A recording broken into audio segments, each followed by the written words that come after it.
Crystal Palace at the end of last season, one of the most exciting teams to watch under brand new coach Oliver Glasner, with 6 wins in their final 7 games, including victories over Liverpool, Manchester United and an emphatic 5-0 victory to end the season. Now they have already lost their star player Michael Olise to Bayern Munich this summer, but for today we are going to be getting into a realistic 24-25 Crystal Palace rebuild, selling some of their superstars and seeing how far we can get using Oliver Glasner tactics.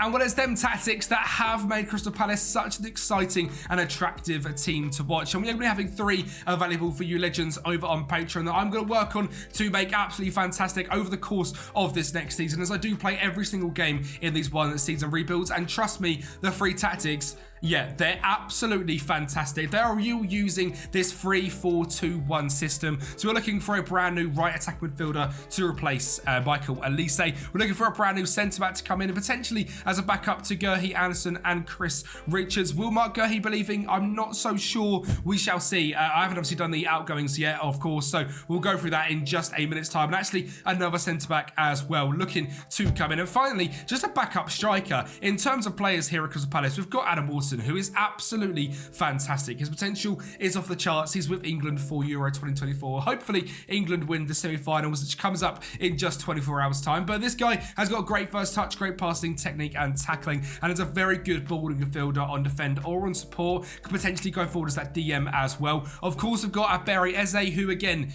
amazing player, absolutely unbelievable to watch. So silky, 17 dribbling, 17 technique and 17 flair. Literally wraps up perfectly. This guy is exactly that, and he's going to be absolutely pivotal for us this season. And I'm hoping we can also get some big goals out of Jean-Philippe Mateta, just like Glasner managed to do at the end of last season. There is some players in here which you might not have heard of, like David Ozo, looks like a very good young defensive midfielder. Mateus Franca, I think, will have a breakout year this season. The 20-year-old Brazilian looks absolutely fantastic to play in that cam role. Great flair again and technique and passing ability. So possibly someone as a backup to Eze this season. And also Akmada, the young Frenchman as well, can play DM or cam, but should be getting some good minutes this season. Now, in terms of money, there isn't loads at the club. £45,000 in transfer budget. Not a lot in wage budget, but there is a man to sell. Now, we of course have not yet sold Michael Olise. He is off to Bayern Munich in real life. I probably can't make the exact same thing happen here on FM, but we'll be selling him,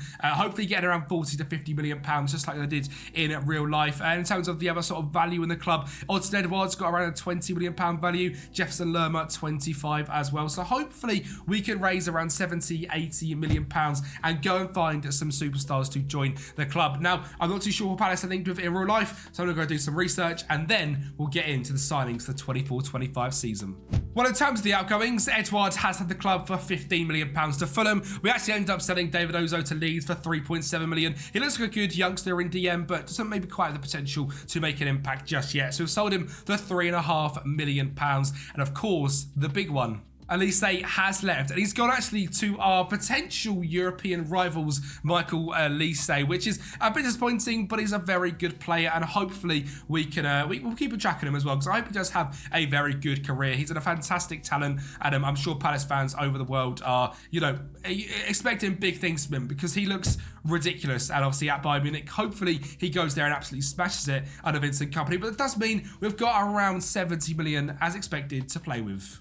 And when our first signing is one that has already happened in real life, it's Daichi Kamada coming in from Lazio. Now, slightly frustratingly, I had to spend £13 million to get him to the club. This was a free deal in real life, but it is what it is. So some of our money is going on this guy, but he's here in real life. And again, he looks absolutely fantastic. He can play in that cam role very well. Technique, off the ball, sort of flair and dribbling as well is very, very strong. Even-footed, consistent, likes a big match. I'm excited to see what Kamada can do in the Premier League. But the guy that I'm most excited for and the cover star that I've signed is Antonio Nusa. This guy's got a fantastic potential in real life. There's a few links for him to Palace as well. I think this is the year he gets his big move from Club Brugge. He was linked to Spurs in January, never quite amounted to anything. And with Palace coming into this money, taking a risk on a 19-year-old is what they've done with Olise, it's what they've done with Eze from QPR. I think this is something that they will do again. And I think Antonio Nusa is a fantastic opportunity to go and get as well. Now, he obviously can't play in this cam role just yet. So in terms of his training, he is learning it. He will get there. It might take him possibly half of this season to really become our starting cam.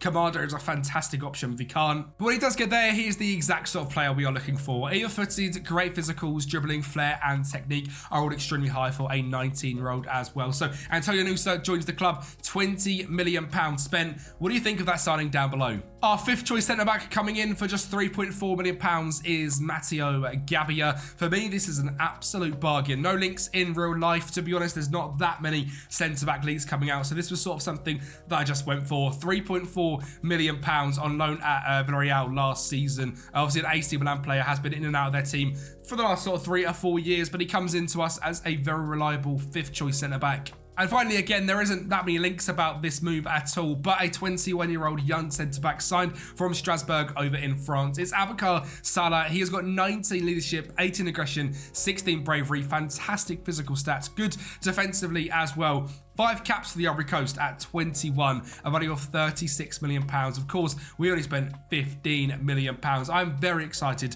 to see what Abubakar Salah can do, because this guy really is a standout centre-back, and on FM has potential always to get to one of the best centre-backs in the game. I'm hoping he can do that with us here as well at Crystal Palace, which means the team is complete and is looking like so. We have got an injured Eze for the first sort of month of the season, which is quite annoying. We'll be out between 7 weeks and 3 months with torn ligaments. So the start of the season without our star. So it will be Kamada and probably Nusa, to be fair, taking up this cam role with Mateta up front. Mitchell, Klein, Doucouré and Wharton as the middle four. Really, Klein probably not going to play. Most likely be Daniel Munoz. We then got Richards, Anderson, Gurhey, a fantastic young defensive trio with Dean Henderson in goal. Where do you think this Crystal Palace side will finish in this game and also in real life next season? Do you think they're going to be able to carry on their form at the end of the 23-24 season? FM is predicting us to come down in 13th place. That is not going to happen. We're going to have a fantastic season and we're going to look to upset the odds and get into Europe.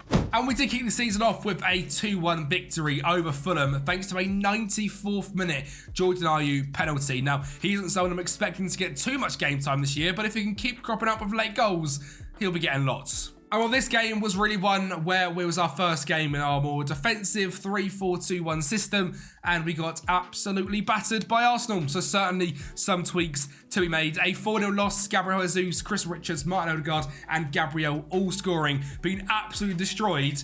I'm going to make some big tactic tweaks and come back to you with a game against Liverpool where we are going to go a goal down thanks to Dominic Szoboszlai finding Diego Jota from a set piece. But we are going to have a fantastic game here against Liverpool. Away at Anfield, Mitchell finding Daniel Munoz and an attacking wing-back at that back post, heading it in to make it 1-1. And in the 90th minute, Adam Wharton driving through, finding Munoz yet again, cutting the ball back in. Mateta deflected, Ahmada, it goes in. A 2-1 victory away from home against Liverpool is impressive, but the stats are even more impressive. Basically the same in terms of shots, better XG and more possession in the defensive 3-4-2-1 system that I have now created after them tweaks for the Arsenal game.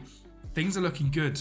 And we had to use it another time in the start of this August window without obviously a Berriese, this time against Chelsea, and a 0-0 draw, showing that we have actually made a very good defensive counter-attacking tactic. Again, actually keeping more possession, more shots, better XG than Chelsea. Things are actually very, very exciting. The Premier League season has kicked off pretty well. We're sitting around 8th place, just outside of Europe, only a point away from the top 3, of course, only after 4 games. And that was all without our best player, Berriese, as he has been injured for the start of this. So far, things are looking very, very promising. I'm going to get ahead, though, now for the next couple of months because there is no European football here at Palace. We're going to play probably the whole way through September, and October we'll come back where hopefully we are sitting still in that European chase. Well, sadly, we couldn't keep up that amazing form against the big sides after a 2 loss to Manchester United and a 1-0 against Manchester City, but showing that genuinely this defensive tactic is very, very good. It's been a bit weird because the whole start of this season, we pretty much had to use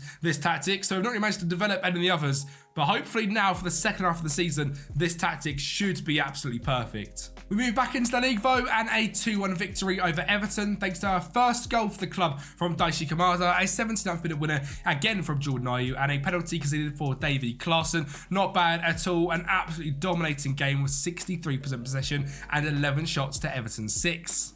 Before we faced up against Nottingham Forest, where hopefully we can see again another convincing victory against one of the sides that we at this point now really should be beating. Mateta finding Kamada to grab another goal to make it 1-0, and a set piece from Nottingham Forest making it 1-1 was a bit disappointing, but we are going to come back and we are going to win. Munoz finds a great ball into Mateta to make it 2-1 in 24 minutes. For Eze whips it in and Kamada is there, drops to Gurhey, it drops to Anderson, finds Will Hughes, batters it home past Matt Turner, and a 3-1 victory against Forest is exactly what we were looking for. Before sadly dropping 2 points away from home against Southampton, a 2-2 draw and a missed penalty from Aberi Eze feels like a massive opportunity to get back in and, you know, be leading in this season. It must be said, Eze starts this sort of season has been very, very difficult. Obviously with that big injury, 1 goal, 1 assist, a 6.96 in 5 games.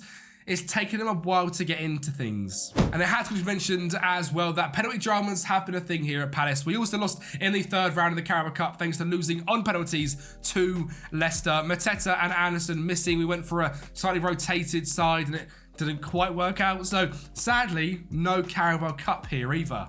But we were picking some form up in the league, and this game was up against Newcastle, and a non-loss here would be unbeaten in 4 games. And Eze did grab that first goal for the season just there as he hit it in off the post, then picks up on the left-hand side. And you can see in this game against Newcastle, he started to come into his own. He started to get that Abere Eze feel back. A goal and a fantastic assist after a finish from Daichi Kamada, a 2-0 victory, and again, in terms of the Premier League season, we are keeping up chase for European football. 17 points, 2 outside of the top 4.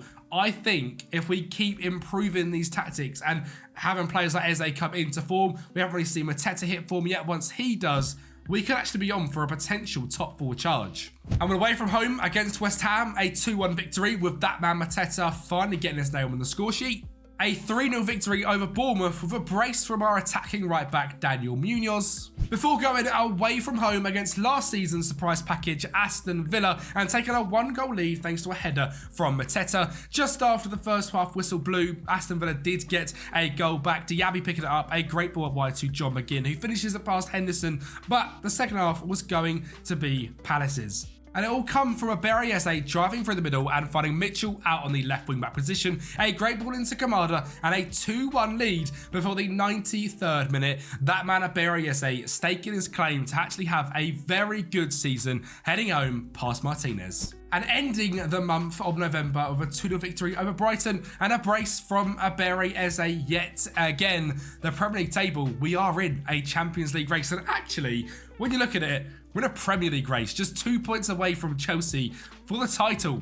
What is going on? And now that we have gone 7 games unbeaten in the league and 4 wins in a row in November, I think it's the perfect time to actually show you what we've created with the tactics. So starting off in goal, a super keeper on support in Dean Henderson. The team fluidity you will see as well is structured, which is great for this sort of system. A back 3 of Mark Gurhey with ball playing with stay wider. Richards as a centre defender on cover, and Anderson on a ball playing with stay wider on the right. Munoz at the right wing back position with tackle harder and Mark Titer, with Mitchell over on the left with tackle harder and Mark Titer as well, meaning they're going to be 2 very aggressive left backs, which is absolutely lovely. In DM, we've got a ball winner on defend with Mark Titer again, so keeping that aggressive high press midfield of Takore on Mark Titer and tackle harder as a defensive midfielder on support. The attacking midfielder on the left hand side of run wide of the ball and roam position, the exact same on the right hand side, exactly what Eze and Elise were doing last season, sometimes being nice and wide and staying with the ball and crossing balls into Mateta, sometimes free roaming around here,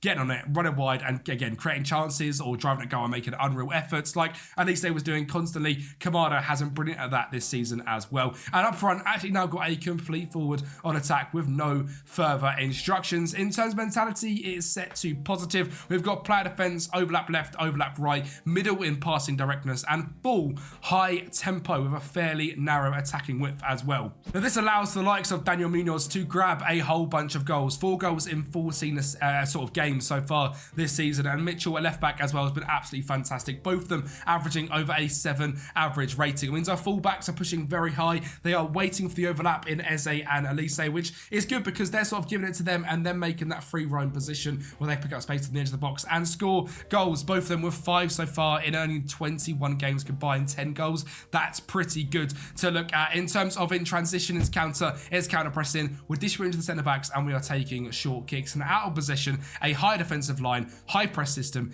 get stuck in, triggering that press as much as we can, but not prevent the short distribution. Now I find that sometimes that leaves a striker a little bit isolated. If you trigger the press much more though, it's a beautiful system, and trust me, in the game this looks beautiful as well. Now these 3 tactics are all slightly different. We've got a more attacking variant and a more defensive variant, and that's one's been doing really well as well. Now if you want access to them tactics, they're available on the Patreon, and the downloads for all 3 are available on the Patreon as well. A massive thank you to the legends right down the screen right now. You literally make my dreams come true, and potentially one day making content a full-time thing. That's just recently, the support recently has been crazy. Hit 10k subs. I've got the new brand new second channel called More Kempi, where I'll be talking all things football and bits as well, so make sure to go and subscribe over there. But trust me, with the Patreon, you want to be going ahead and getting your hands on these tactics and this rebuild file as well, because at the end of season number 1, you'll be able to get your hands on this rebuild file so you can pick up from where I finished at Crystal Palace Manager and see if you can beat me. I don't think you'll be able to, because this is about to get very, very tasty. But let's get involved to the rest of December and kick on into the rest of the season to see if we can lift the trophy with Crystal Palace. And as mentioned, that winning form is not going to go anywhere. A 2-1 victory over Brentford, a 1-0 over Wolves thanks to a goal from Mateta, and a 1-0 over newly promoted side Ipswich thanks to a header from Joachim Andersen. We had our first game against one of the bigger sides in the Premier League for the first time in quite a while against Tottenham Hotspur, and when they did go 1-0 up thanks to a goal from Ben Davies in the 86th minute, we did get the game back to 1-1 thanks to a header from Tyrick Mitchell and a ball in from Daniel Munoz. But the most impressive thing here, again, just illustrating these defensive tactics, and I mean, I think possibly in this one we used a normal tactic, is the 17 shots to their 4, the 1.88 XG, and the 55% possession. The tactics we've actually created mean we can dominate teams that are better than us, even based just off tactical style, and scoring goals from our fullbacks linking up, which is, beautiful. I mean, we also battered Leicester for knocking us out of the Carabao Cup 4-2 as well, before sadly finally losing in a 2-0 loss to Arsenal. Now this game again, 2-0 doesn't really do it justice. A 94th minute by Kai Havertz. We actually had more possession, we're decent in the shots, and XG was 1.11 as well. Obviously a goal from Martinelli in 14 minutes made the game very, very difficult, but quite happy overall with how that's gone. And in terms of Premier League table, I really can't grumble. 6 points off the top of the league.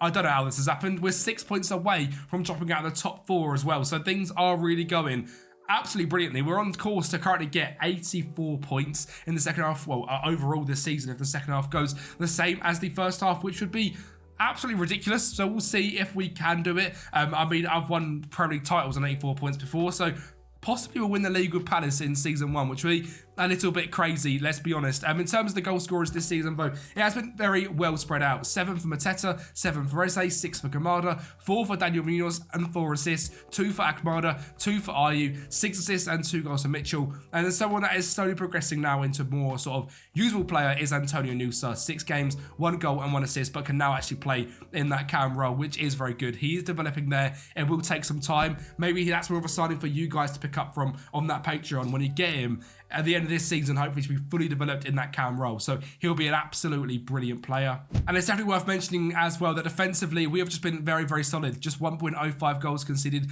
per game. The back three of Richards, Orsila, and then Gurhey and Anson have been absolutely fantastic. And Dean Henderson in goal also has been pretty good as well. Now, in terms of this January window, we have got a little bit of money that we potentially play with and some interest in the likes of Mark Gurhey as well. I'm not sure if I'm going to do any business at all, but if I do, do, I'll be sure to let you know. Obviously, a very hectic sort of next few months going ahead, because they always are on the start of the year. So we'll see what we get into. Hopefully, we can have a better sort of start to this month than we did the start of the Premier League season. The likes of Liverpool, Chelsea, United, and City all coming up very thick and fast. Let's see what we can do. Well, actually, we did do a little piece of business, and that's because of the sort of slow transition of Antonio Nusa. We are looking for a more attacking cam in that role. So I've signed Ilyas Akhamac from Villarreal for just £3 million. Now, again, this guy suits exactly what we're looking for. A little tricky cam / winger with great flair, technique, dribbling, physical stats are pretty good as well. And for £3 million, yes, I don't know how we've done that. £3 million is an absolute bargain. I'm quite excited to see what he can do. And the other signing I've made as well was just a 5-star wonder kid that I've never seen before, and again is quite a Crystal Palace signing and a way of doing things. Mady Moname, a 18-year-old Belgian centre-back with great physical stats, heading, marking, tackling, great mental stats as well. £1.3 million to play 4 games for Bayer Leverkusen already this season, a value of £13 million.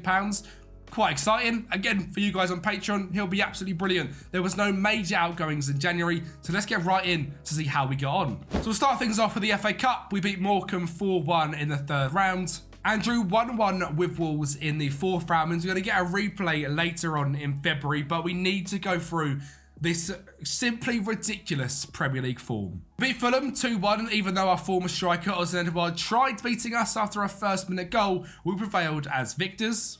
We then faced up against Liverpool, and just 8 minutes in, we took a 1-goal lead and a 1-0 victory thanks to a goal from Daniel Munoz, who has been simply fantastic this season. Next up was Chelsea, the current league leaders.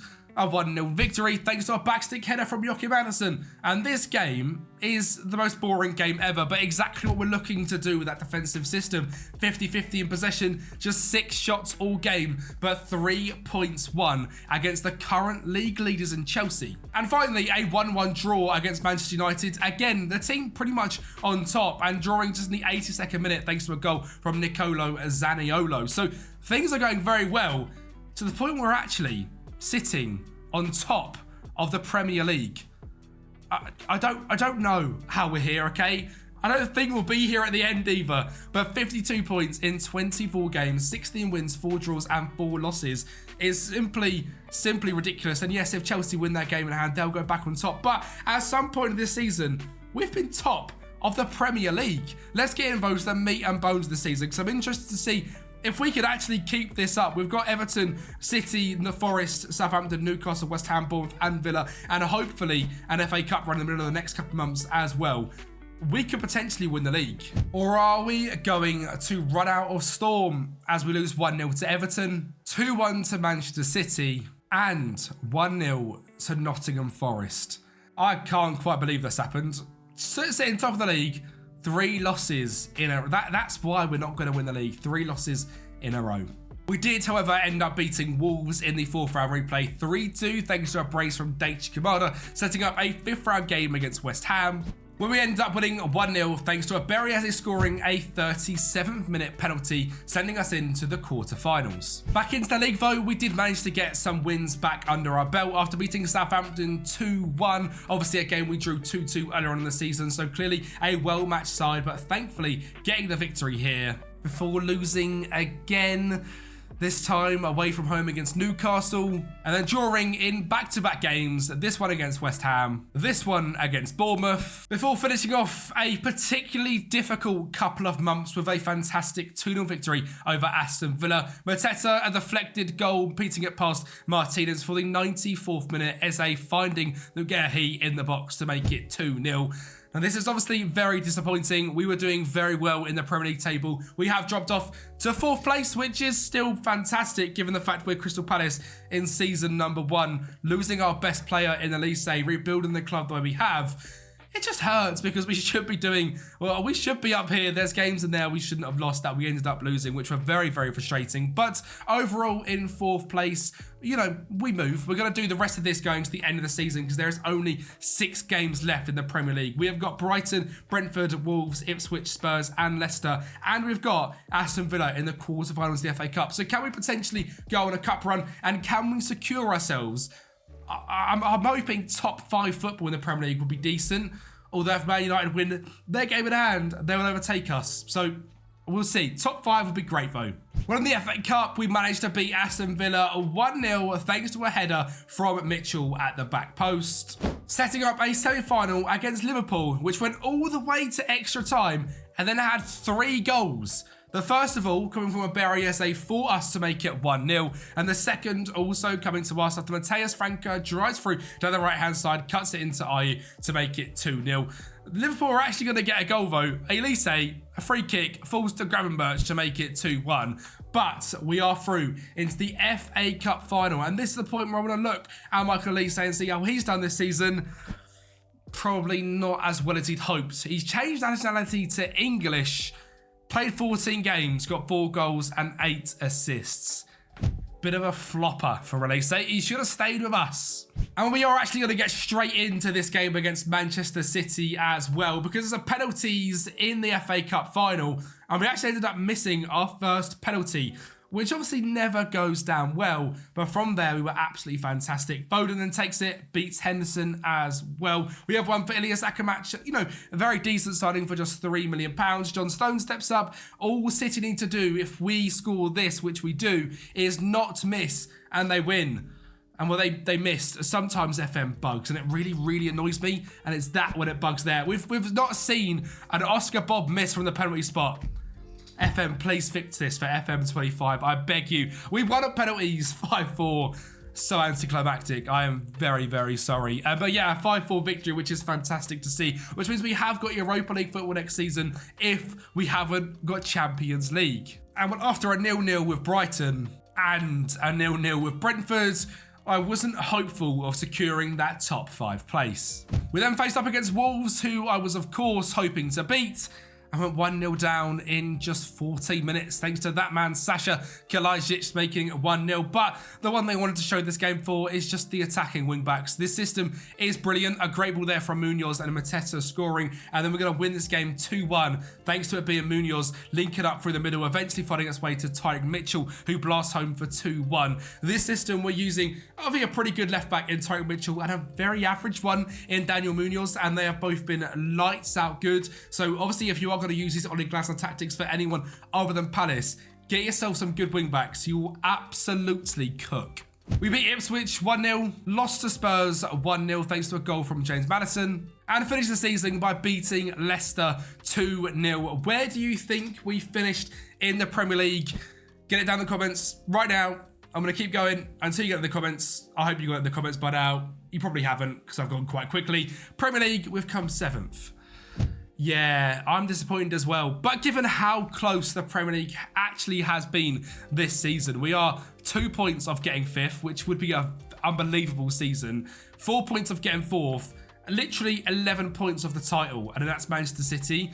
A very, very difficult Premier League season. We've semi-broken to sort of being one of the bigger sides above Villa and Newcastle, obviously both of them in Europe. We have capitalised on that. There's sort of challenge for you guys on Patreons to pick this up and see if you can do what Villa were better than what Villa and Newcastle have done, where they've now got European football, they've dropped out. Can you sustain the charge? In terms of star players this season, Eze is ridiculously good. 14 goals and 6 assists. Mateta, not quite as good. 12 goals, 2 assists and 38. I stuck with him purely based on how good he was last season in real life, but realistically, probably someone to move on from. Kamada, 10 and 4. Munoz, 6 and 9. And Tyreek Mitchell, 5 and 9. Both on a 7.09 average rating. Both just about beating Berriese. Before Dean Henderson with a 7.07 was brilliant this season as well. Certainly someone to keep an eye on. Chris Richards was brilliant. Kamada, 10 goals and 4 assists. Adam Wharton was absolutely fantastic. 6 assists for him. Progressing very well as well. If we look at his sort of progress of all time in attributes since the start of this season, a lot of stats going up 1 or 3 there in marking. So defensively